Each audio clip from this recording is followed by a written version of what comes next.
कैसे हैं आप सब लोग।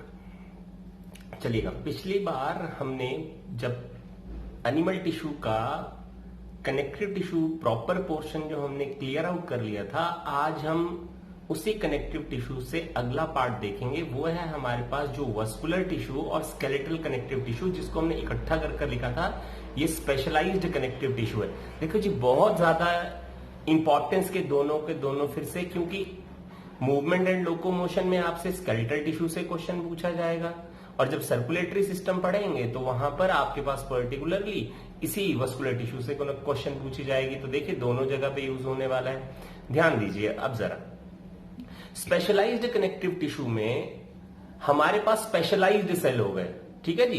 पहले हम पर्टिकुलरली ओवरऑल सेल पढ़ रहे थे कनेक्टिव टिश्यू प्रॉपर के अंदर कि कौन कौन से होते हैं। इसका मतलब ये हुआ जो कनेक्टिव टिश्यू प्रॉपर में सेल होंगे वो आपके हो सकता है स्केलेटल टिश्यू में हो सकता है वस्कुलर टिश्यू में भी हो, लेकिन कोई एक पर्टिकुलर स्पेसिफिक टाइप के सेल आपके पास अब वस्कुलर टिश्यू और आपके पर्टिकुलर स्केलेटल टिश्यू में होने वाले हैं। तो चलिएगा, सबसे पहले स्केलेटल टिश्यू को हम डील करते हैं, जिसके अंदर पर्टिकुलर हमारे पास दो चीजें आती हैं। एक बोन के बारे में पढ़ते हैं और एक कार्टिलेज के बारे में पढ़ते हैं। तो सबसे पहले देखिएगा, जब एम्ब्रियो बना है ना, एम्ब्रियो की डेवलपमेंट हो रही थी, तो शुरुआत में जो पर्टिकुलरली आपके पास स्ट्रक्चर अवेलेबल थी वो कार्टिलेज थी। कार्टिलेज की ऑसिफिकेशन का मतलब ये हुआ कैल्शियम कार्बोनेट फॉस्फेट के क्रिस्टल जो हैं वो मैट्रिक्स में पर्टिकुलर डिपॉजिट होना शुरू हो जाएंगे, किसके, कार्टिलेज के, ताकि वो कार्टिलेज किस में कन्वर्ट हो जाए, बोन के अंदर। ध्यान दीजिए, particularly cartilage is always converted into a bone, ठीक है जी। अब अडल्ट में क्या होता है कि जब आप बड़े हो जाते हैं, अडल्ट हो जाते हैं, प्यूबर्टल स्पर्ट जो है कंप्लीट हो चुकी होती है, तो उस दौरान में आपकी बोन के कुछ हिस्सों में ही पर्टिकुलर कार्टिलेज बनती है, अदरवाइज और सब जगह पर कार्टिलेज जो है वो पर्टिकुलरली क्या कर जाती है, ऑसिफाई कर जाती है या कैल्सिफाइड हो जाती है। तो ये ध्यान रखने वाली बात है। अब ध्यान रखिए क्या क्वेश्चन पूछे गए। जो बोन होती हैं पर्टिकुलरली छोटे बच्चे की या एम्ब्रियोनिक स्टेजेस में, वो बोन एग्जैक्टली में बोन नहीं होती हैं, वो कार्टिलेज होती हैं। तो इनिशियल स्केलेटल सिस्टम जो आपके पास फीटस का होगा वो कार्टिलेजिनस होता है, ये ध्यान रखने वाली बात है। अब ध्यान दीजिएगा, कार्टिलेज क्या हुई, क्योंकि फुली कैल्सिफाइड तो हुई नहीं, कैल्शियम फॉस्फेट के क्रिस्टल अभी डिपॉजिट हुए नहीं है, इसीलिए कार्टिलेज में बेंड करने की कैपेबिलिटी होती है। It can be a pliable structure, PLIABLE, pliable structure होती है। ये भी चीज ध्यान होनी चाहिए। सॉफ्टर है as comparison to your particularly the bone. अब ऐसा क्यों है, देखो, कार्टिलेज को बनाने वाले जो स्पेशलाइज्ड सेल यहां पर पाए जाते हैं उनको हम कॉन्ड्रोसाइट कहते हैं। कॉन्ड्रोसाइट कौन से पर्टिकुलर सेल से बनते हैं, उनको कॉन्ड्रोब्लास्ट कहते हैं। ये कार्टिलेज डेली बेसिस पर बनती भी है, डेली बेसिस पर डिस्ट्रॉय भी होती है, तो कॉन्ड्रोब्लास्ट इनको बनाने में हेल्प करने वाले हैं। कॉन्ड्रोक्लास्ट आप पर्टिकुलरली कार्टिलेज को डिस्ट्रॉय करने वाले सेल होते हैं, ये इंपॉर्टेंट है, याद रखना।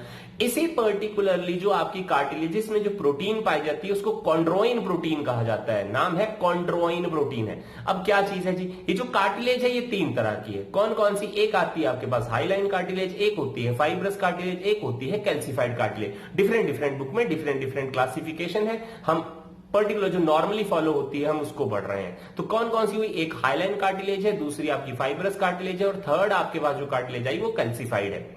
अब देखो, हाईलाइन कार्टिलेज को क्लियर कार्टिलेज कहा जाता है या ट्रांसलूसेंट कार्टिलेज कहा जाता है। क्यों कहा जाता है ऐसा, ये फाइबरलेस कार्टिलेज है, ध्यान दीजिए। अब क्या होता है, कार्टिलेज में जो प्रोटीन के फाइबर होते हैं वो या तो बहुत ही कम क्वांटिटी में होते हैं, protein fibre mean by collagen और इलास्टिन का फाइबर, वो आपके पास या तो नेग्लिजिबल अमाउंट में या तो है ही नहीं है, सिर्फ मैट्रिक्स का कंपोनेंट पाया जाता है, तो वाटर ही कंपाउंड है, इसीलिए पर्टिकुलरली कोई फाइबर ना होने पर इसको पर्टिकुलर फाइबरलेस कार्टिलेज कह दिया, ट्रांसलूसेंट कार्टिलेज कह दिया, और पर्टिकुलर ट्रांसपेरेंट भी है क्योंकि पर्टिकुलर फाइबर ही नहीं है इसके इनसाइड में। क्लियर हो गई जी ये फंडामेंटल। अब क्या बोलते हैं, ये जो हाईलाइन कार्टिलेज होती है ये पर्टिकुलर जो आपकी लॉन्ग बोन्स होती हैं उनके टर्मिनल एंड, तो जो राउंडेड स्ट्रक्चर आप बोन का देखेंगे जो टर्मिनली प्रेजेंट होती है उसको हम पर्टिकुलर एपिफाइसिस कहते हैं।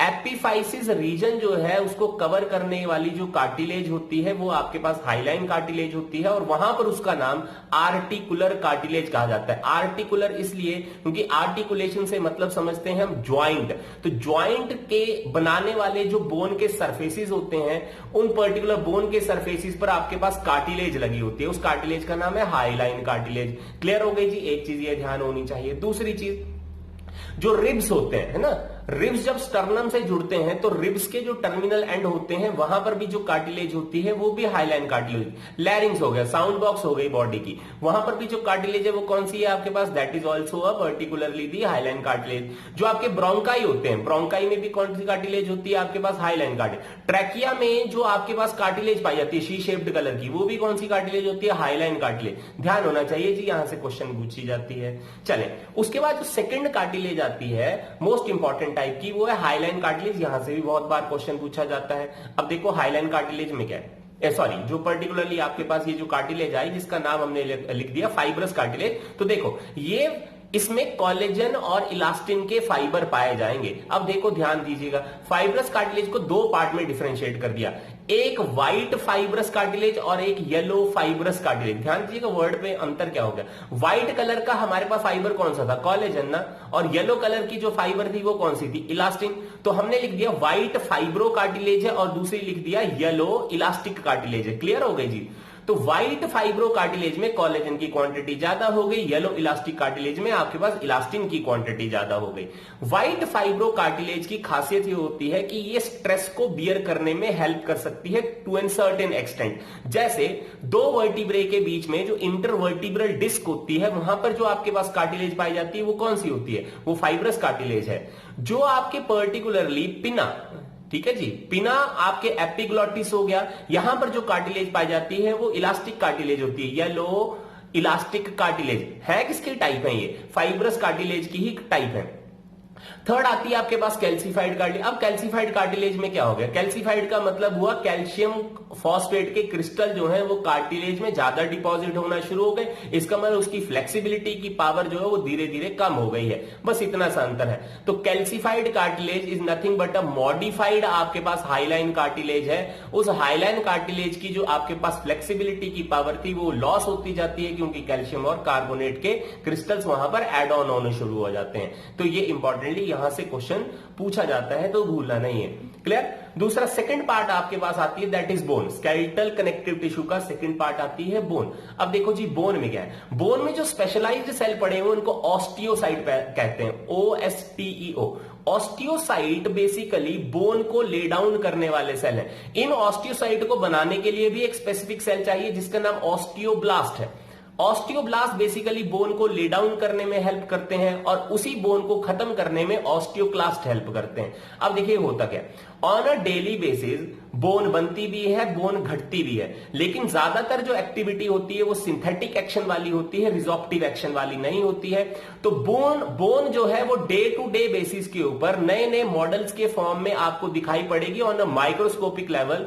आप मैक्रोस्कोपिक लेवल पर देखेंगे तो नहीं, ठीक है जी। माइन्यूट आप अगर ऑब्जर्वेशन करेंगे तो बोन में कोई ना कोई सिंथेटिक चेंज डेली बेसिस पर आ रहा होता है और रिजॉर्प्टिव चेंज थोड़ा कम आ रहा होता है, क्योंकि ऑस्टियोब्लास्ट की क्वांटिटी बोन में हमेशा ऑस्टियोक्लास्ट से हमेशा ज्यादा होती है। और डेली बेसिस के ऊपर ये जो चेंज आता है इसको हम कहते हैं रीमॉडलिंग ऑफ बोन। अब यहां से क्या चीज याद रखनी है? बोन की बेंडिंग नहीं होती है। क्लियर है? As comparison to a cartilage bone bend नहीं करती है। अगर बोन बेंड नहीं करती है इसका मतलब ये नॉन प्लायबल स्ट्रक्चर है, लेकिन to an certain extent 6 to 12% आपके पास बोन की बेंडिंग हो सकती है। मैक्सिमम 12% है, मिनिमम आपके पास 6% होती है। अब देखो जी बोन की बेंडिंग ये जो 6 to 12% है, इससे भी फायदा क्या हुआ? फायदा ये हुआ कि कभी भी आपने देखा होगा चोट लग जाती है, ट्रॉमा हो जाता है तो एकदम से बोन फ्रैक्चर थोड़ी हो जाते हैं। बोन क्यों नहीं फ्रैक्चर हो रही होती है? क्योंकि 6 से 12% अभी भी बोन में कैपेबिलिटी अवेलेबल होती है कि वो पर्टिकुलर बेंड कर सकती है, even though it is a non pliable structure है, फुली फ्लेक्सिबल नहीं है जैसे कि आपके पास कार्टिलेज होती है। तो ये चीज आपको ध्यान में होनी चाहिए। अब और क्या चीज ध्यान होनी चाहिए, ये जो बोन है आपके पास में, इसी के साथ में आपका स्केलेटल जो पर्टिकुलरली मसल होती है वो जुड़ती है। मीन बाय एक तरह से बोन जो है वो एंकरेज में हेल्प कर रही है किस चीज की, पर्टिकुलर, ताकि वो और कंपोनेंट को अपने साथ जोड़ने में हेल्प कर सके। ये भी ध्यान से होना चाहिए। अब जो बोन में आपके पास हमने सेल पढ़े वो ध्यान में होने चाहिए, ऑस्टियोब्लास्ट, ऑस्टियोसाइट एंड ऑस्टियोक्लास्ट के बारे में आपको क्लियरली पता होना चाहिए। और क्या पता होना चाहिए, देखो अब बोन क्या बोलते हैं, दो तरह की होती है, एक कॉम्पैक्ट बोन होती है और एक आपके पास स्पॉन्जी बोन होती है। अब देखिएगा, ये जो कॉम्पैक्ट बोन है, इसी पर्टिकुलर कॉम्पैक्ट बोन को हम कॉर्टिकल बोन भी कहते हैं। देखो जितनी भी बोन है उसकी जो आउटर कवरिंग होती है वो हमेशा कॉर्टिकल बोन या कॉम्पैक्ट बोन से बनती है, लेकिन उसके इनसाइड में जो बोन पाई जाती है वो सभी की सभी बोन जो है वो स्पॉन्जी बोन होती है। अब अंतर क्या है जी, है ना, इसका मतलब क्या, देखो कॉम्पैक्ट बोन जो होती है वो फुली कैल्सिफाइड बोन है। इसका मतलब ये नहीं कि स्पॉन्जी बोन फुली कैल्सिफाइड नहीं होती, अंतर ये होता है कि कॉर्टिकल बोन के अंदर स्पेसिस नहीं होते हैं। बोन के इनसाइड में जो स्पेसिस पाए जाते हैं उनको हम ट्रेबेकुले कहते हैं। अब देखो जी अंतर क्या हो गया, ट्रेबेकुले की अगर क्वांटिटी बहुत ज्यादा होगी तो उसको हम स्पॉन्जी बोन कहेंगे, अगर ट्रेबेकुले की क्वांटिटी कम है तो उसको हम कॉर्टिकल बोन कहते हैं। दूसरी डिफरेंशिएशन क्या आती है, डिफरेंशिएशन करते हैं हम लेमिले के बेस के ऊपर। अब लेमिले क्या होते हैं, लेमिले है ऑर्गेनिक मैटर जो बोन में पाया जाता है वो कॉन्सेंट्रिक रिंग्स में अरेंज होता है, सर्कल की फॉर्म में अरेंज होता है। अब मान लीजिए सर्कल जो है उनकी क्वांटिटी ज्यादा है, लेकिन पर्टिकुलरली वो पूरी तरह से कैल्सिफाइड पोर्शन में अवेलेबल नहीं है या कोई एक पर्टिकुलर सिस्टम की फॉर्मेशन नहीं करते हैं। अब ध्यान दीजिए क्या बोलता है, ये जो आपके पास लेमिले हैं ये कॉन्सेंट्रिक रिंग्स में लगातार अरेंज होते रहते हैं, ठीक है, सर्कुलर फॉर्म में अरेंज होते रहेंगे, एक के ऊपर एक अरेंज होते रहते हैं। अब होगा क्या, अगर एक के ऊपर इकट्ठे होते जाएं तो होगा क्या, स्पेस नहीं होगी ना। लेकिन मान लो अगर कॉन्सेंट्रिक रिंग में अगर एक के ऊपर ऐसे अरेंजमेंट हो रही है, ऊपर के ऊपर जा रहे हैं और बीच में क्या आते जा रहे हैं, स्पेसिस आते जा रहे हैं, तो उसको हम क्या कह रहे हैं, स्पॉन्जी बोन हो रही है।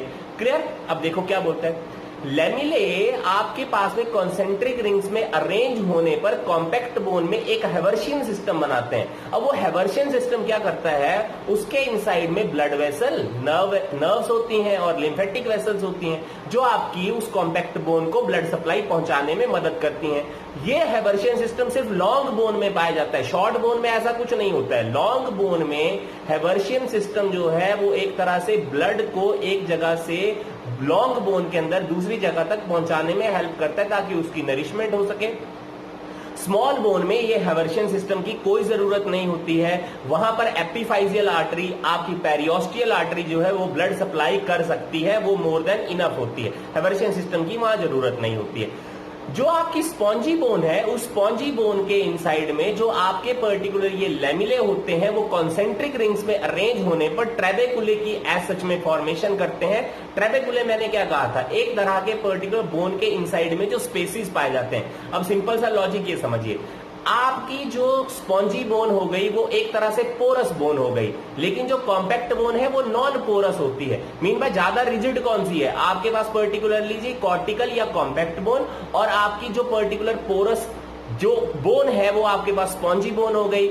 इसका मतलब जरा एक और ध्यान दीजिएगा, कॉर्टिकल बोन को अगर 12% से ज्यादा अगर आप बेंड करने की कोशिश करेंगे वो तो फ्रैक्चर करने की कैपेबिलिटी रखती है, लेकिन स्पॉन्जी बोन जो है, स्पॉन्जी का मतलब सॉफ्टर हो गया, इसका मतलब उसमें कैपेबिलिटी थोड़ी ज्यादा हो सकती है कि वो बेंड कर सके। लेकिन अकॉर्डिंग टू दी बुक्स हमेशा ये कहा जाता है कि बोन की कैपेबिलिटी मैक्सिमम 12% ही है बेंड होने की, इससे ज्यादा नहीं होती है। अब यहां पर इंपॉर्टेंट और क्या चीज याद रखने वाली है, देखो बोन के इनसाइड में बोन मैरो पाई जाती है। अब बोन मैरो दो तरह की होती है, एक रेड बोन मैरो है, एक येलो बोन मैरो है। रेड बोन मैरो का काम होता है एरिथ्रोपोइसिस में हेल्प करना, हेमोपोइसिस में हेल्प करना। रेड एरिथ्रोपोइसिस का मतलब आरबीसी की फॉर्मेशन, हेमोपोइसिस का मतलब ब्लड की सिंथेसिस करवाने में हेल्प करना। येलो बोन मैरो जो है वो इमरजेंसी के दौरान में ही आरबीसी की फॉर्मेशन कर देती है। एज सच में उसका रोल होता है फैट की स्टोरेज करने में हेल्प करना।